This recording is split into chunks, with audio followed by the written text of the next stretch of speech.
kwenda mpaka Nakuru na Mau Summit. Wachana na hiyo. Fire si fire. Sasa ukinipatia mwavuli na wananchi nao, kama mwananchi ananyeshewa, si hata sisi tunyeshewe?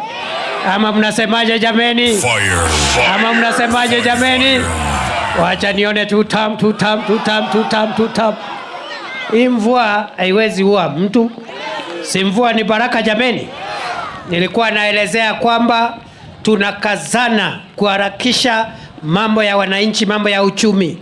Ndio umeona ya kwamba tunajenga barabara, ikiwemo barabara kuu ya kutoka pale Lironi ambayo inabeba watu wengi wa hii sehemu ya Nakuru, sehemu ya Rift Valley, sehemu ya Western.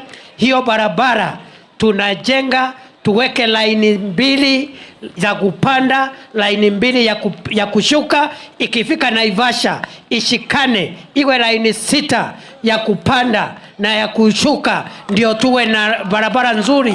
Tuache watu wetu kukufa kwa barabara na vijana wapate kazi. Mnajua ya kwamba rais amekuwa hapa Nakuru na pesa ya vijana, pesa ya nyota. Ni kweli si kweli? Si mmeona pesa ya nyota? Rais aendelee na nyota asiendelee? Aendelee na nyota asiendelee? Affordable housing tunaandika vijana, mambo ya mitandao tunaandika vijana, kazi majuu tunaandika vijana. Ndio tunasema iko tofauti ya wale ambao wanaongea na kupiga mdomo na wale wanafanya kazi. Kuna tofauti ya kazi na kuongea. And we are telling our competitors there is a difference between work and talk.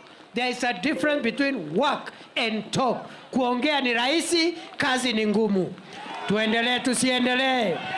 Tuendelee tusiendelee? Kwa hivyo mimi nasema asante sana. Kwa sababu ya mvua tutaachia hapo. Mungu awabariki. Pesa ya empowerment ninawacha hapa. Pesa ya kuwapanga ninawacha hapa. Asanteni sana, Mungu awabariki. Asante sana.